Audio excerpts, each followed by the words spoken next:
Everything comes to an end. No, we're not announcing the end of Developer T, but we are having a little announcement today.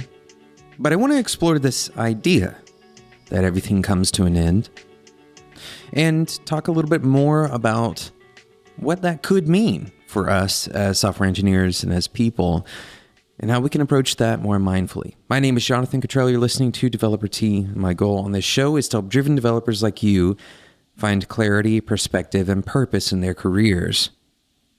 And when I say that everything comes to an end, I do mean it in the grander sense that our lives and all of our friendships, even our memories, everything about us will eventually come to an end. Now, we don't want to focus on this sadness because there are some things that we can be happy.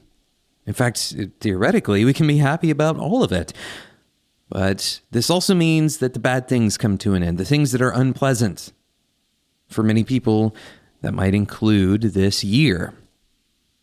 But it could also include your current bad job, some kind of pain that you're going through. All of this will end in some way or another. Now, sometimes thinking about the ending of something can be not very exciting. It can be a little bit anxiety-inducing, even, right? We don't really like to think about ending something because when something ends, we often feel some kind of negative sense of loss or longing for that thing to not have ended. This is certainly true for a lot of the things that we care about. But interestingly, another important factor here, when we talk about our avoidance of thinking about the ending, is to recognize that we often live under the illusion when we create something that it won't end. In fact, we very well intentionally start projects, and we even use phrases like, we're in it for the long haul, or we're built to last. In today's episode, I want to explore the idea of building things that don't last, which is everything. Building things that we understand won't last. As you may have heard from others announcing this already, the network that Developer T is a part of, spec.fm, where you can find this show, the network is shutting down. Now, this isn't because of some catastrophic failure. It's not because we had some kind of internal strife or struggle or frustration. None of that happened. In fact, we all kind of intentionally chose this as the best path forward. We chose the end. That doesn't mean that this was easy. It doesn't mean that it was an easy choice. And it certainly doesn't mean that we want to leave behind all of the good.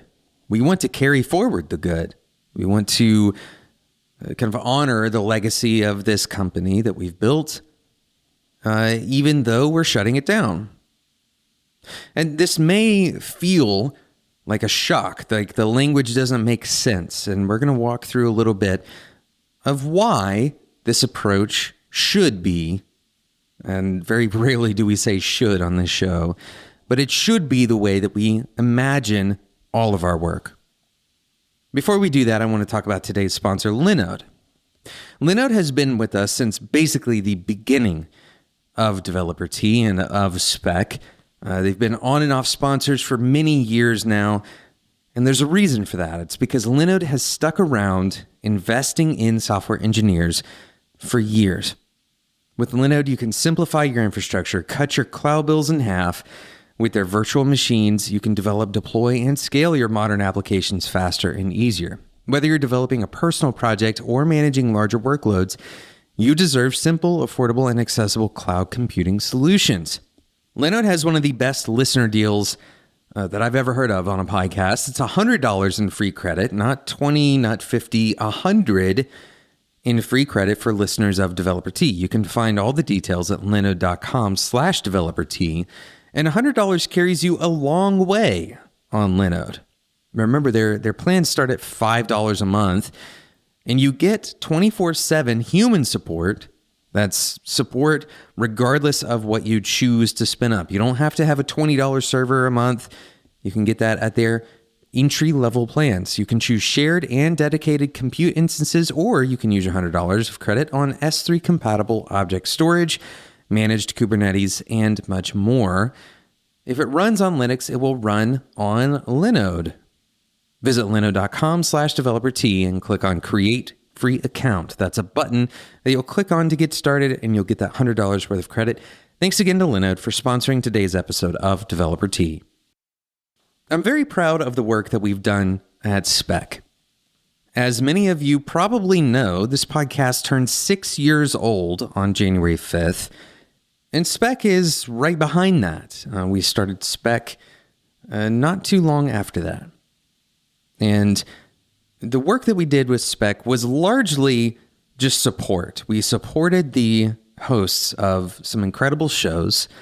So the credit goes to the hosts and certainly to Sarah, Bryn, Brian. These are the people who ran Spec and really did the day-to-day, day in and day out. Sarah is the producer of this show and has really been at the helm of Spec for a little while now.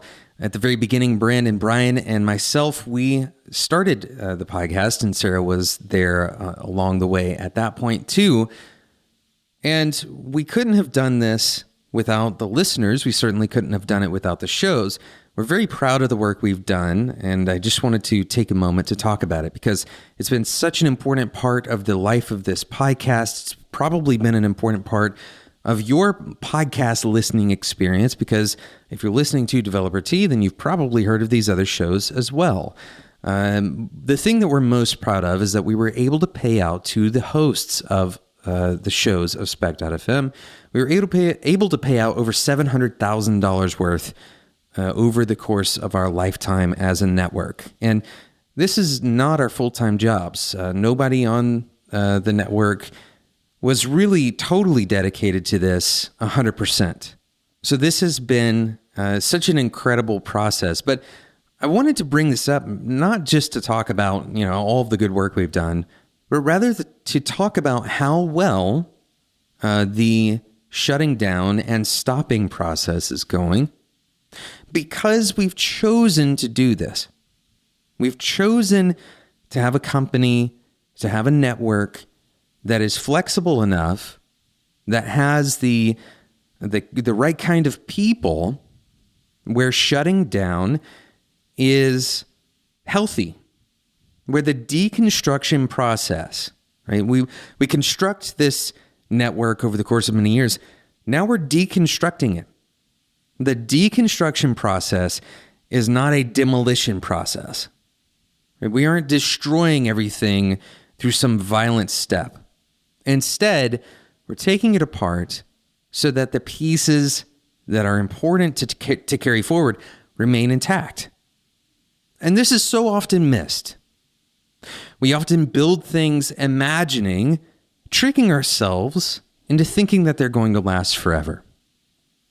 We build things thinking that they are our legacy and that the whole point is to never imagine stopping. Because for some reason, we have equated stopping with failure.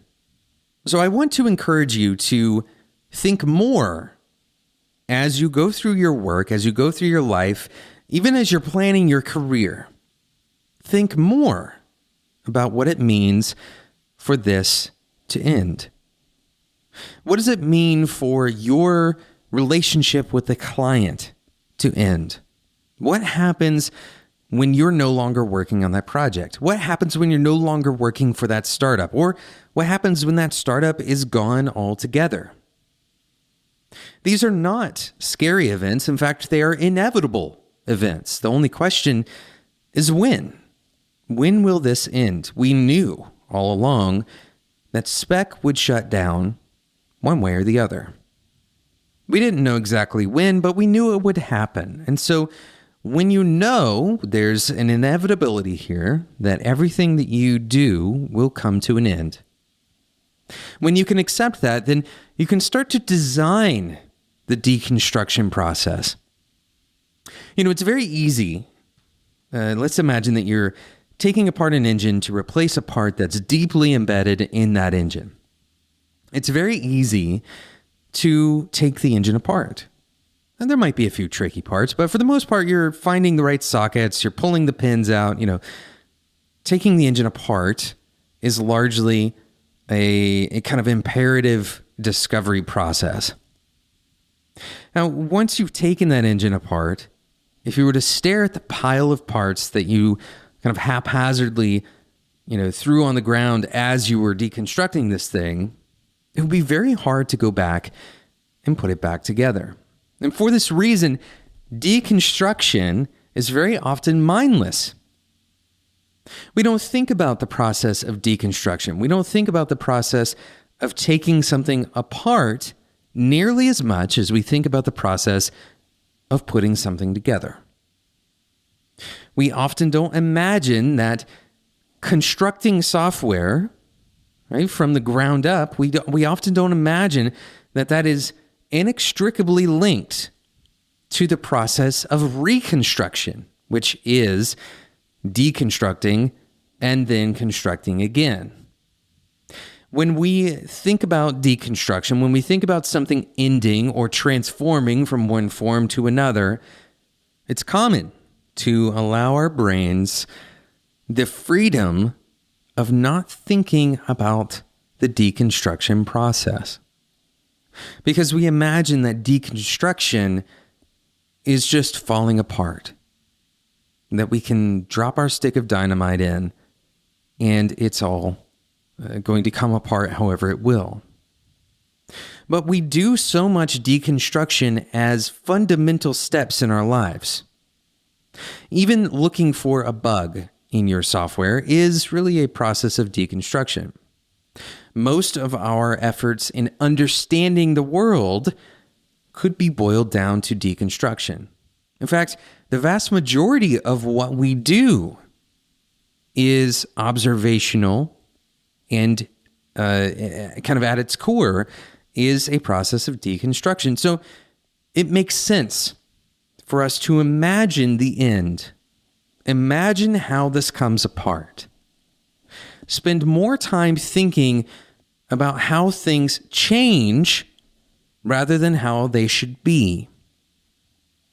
If we imagine all of our work and all of our lives are headed towards some transformation rather than some kind of permanence, then a lot of the problems that we have with finding perfect solutions disappear. Because the concept of having a solution in an ever-changing environment, that evaporates. Imagine that everything is in flux. And as you move forward in your career, imagine that flux involves construction, but perhaps most importantly, it involves deconstruction. It involves lots of beginnings, but necessarily a lot of endings. Thank you so much for listening to this episode. Thank you so much. I can't express my gratitude for these people that have run spec with me. Sarah, Bryn, Brian. These are the world's best kind of people. And of course, all of the hosts of the wonderful shows that have been a part of this network. It's been such an honor. And truly, I can't imagine having a more incredible experience as a podcaster, as just a guy who lives in Tennessee, that connected with all these people is a very, very important part of my life. And I'm so grateful to have encountered these people. So send your love to Sarah, Bram, Brian, all of those people who have been a part of the Spec Network as we shut this thing down. It's been such a great time. We'll talk more about what Developer T is going to do into the future, where the show is not going anywhere. In fact, we're probably going to expand the show. We have a lot of cool ideas, but we need your feedback. So please let me know. You can reach out to me at developerT@gmail.com. You can also find me on Twitter at developerT, and my personal Twitter is @jcottrell. This episode was made possible by Linode. Head over to linode.com/developer-t. You can get $100 in free credit for listeners of this show. Thank you so much for listening. This episode and every other episode of Developer Tea can be found in the podcast player of your choice. As a quick side note, Spec.fm is going to remain up for the time being. Thanks so much for listening, and until next time, enjoy your tea.